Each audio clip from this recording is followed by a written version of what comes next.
لا إله إلا الله والله أكبر ولا حول ولا قوة إلا بالله العلي العظيم. اللهم صل على سيدنا محمد وعلى آل سيدنا محمد وأصحاب سيدنا محمد وبارك وسلم. السلام علیکم ورحمۃ اللہ وبرکاتہ. بسم اللہ الرحمن الرحیم. محترم سامعین کرام، عزیز ساتھیوں، 4-5 دن لاغا رہا. کسی سفر میں کسی وجہ سے گیا ہوا تھا. تو گزشتہ سبق ہم نے جو 4 یا 5 دن پہلے پڑھا تھا، ہم نے پڑھا تھا کہ رحمت عالم صلی اللہ علیہ وسلم پر پتھروں کی بارش اور طائف کا سفر. تھوڑا یادہ کر لیتے ہیں تاکہ ذہن میں بات بیٹھ جائے، کیونکہ 5 دن کے بعد آج ہم 84واں سبق پڑھ رہے ہیں. شعیب ابی طالب کی ناکہ بندی اور نظر بندی کے بعد، ان مشکلات اور مصائب کے بعد، جب نظر بندی ختم ہوئی، ناکہ بندی ختم ہوئی، تو اس کے بعد نبی رحمت صلی اللہ علیہ وسلم باہر آ گئے شعیب ابی طالب سے. تو 3 یا 4 روز کے بعد ہی چاچا جو آپ کے رفیق تھے، آپ کے ہمدرد اور غمگسار تھے، وہ گزر گئے. اور اس کے بعد فوراً حضرت خدیجہ الکبریٰ رضی اللہ تعالیٰ عنہا بھی وفات پا گئی. یہ 2 صدمے نبی رحمت صلی اللہ علیہ وسلم کے لیے بہت بڑے صدمے تھے، بلکہ اس سال کو یہ غموں کا سال کہا گیا ہے. تو پھر اس کے بعد نبی رحمت صلی اللہ علیہ وسلم کھڑے ہو گئے، عزم کیا اور پھر طائف چل دیے.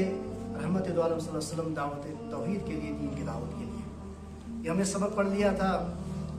طائف کے سفر کے دوران کن سرداروں سے ملاقات ہوئی تھی، پھر کیا گفتگو ہوئی تھی، اور وہاں کا رویہ کیا تھا ان سرداروں کا.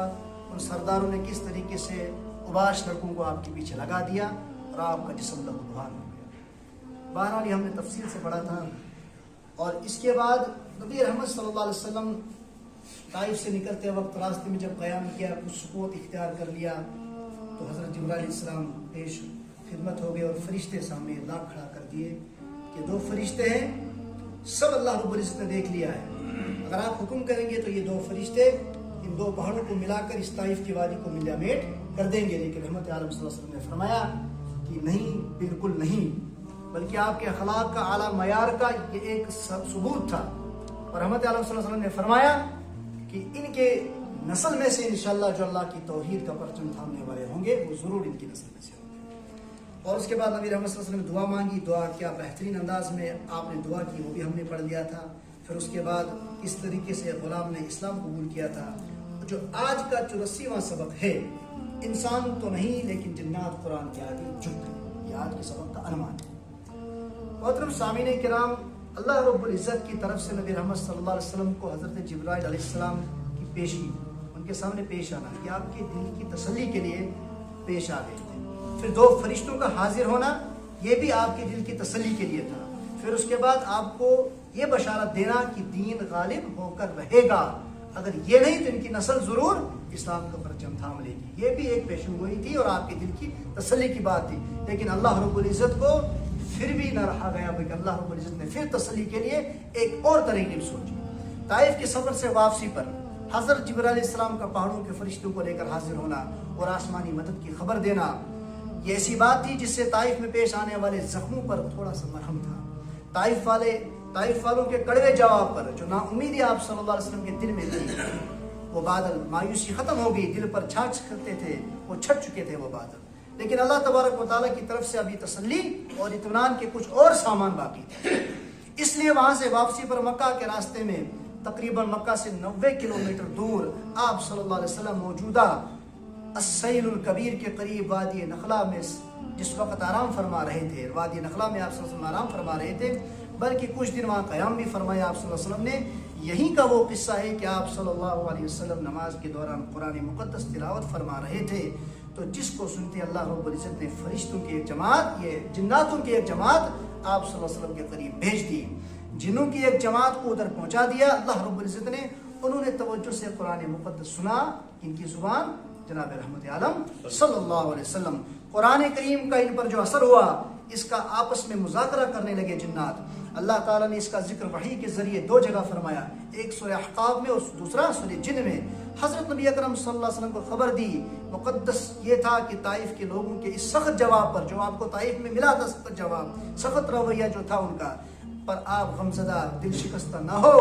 اس قرآن کو انسان تو کیا، جنات بھی سنیں گے اور اللہ کی قدرت سے سنیں گے اور مانیں گے بھی. یہ دین دنیا کے کونے کونے میں پہنچ کر رہے گا اور انسان و جنات سارے اس کے آگے جھک جائیں گے.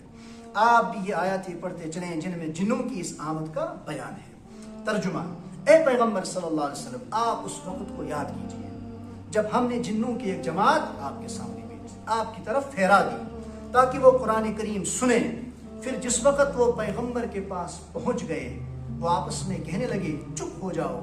پھر جب تلاوت پوری ہو گئی وہ اپنی قوم کی طرف چلے تاکہ انہیں آگاہ کر لیں۔ جنات اپنی قوم کی طرف چلیں، وہ جنوں کو آگاہ کریں، اور انہوں نے اپنی قوم سے کہا اے ہماری قوم، ہم نے ایک ایسی کتاب سنی جو موسیٰ علیہ السلام کے بعد نازل ہوئی ہے، جو پچھلی کتابوں کی تصدیق کرنے والی ہے اور وہ سیدھے راستے کی طرف رہنمائی کرنے والی ہے۔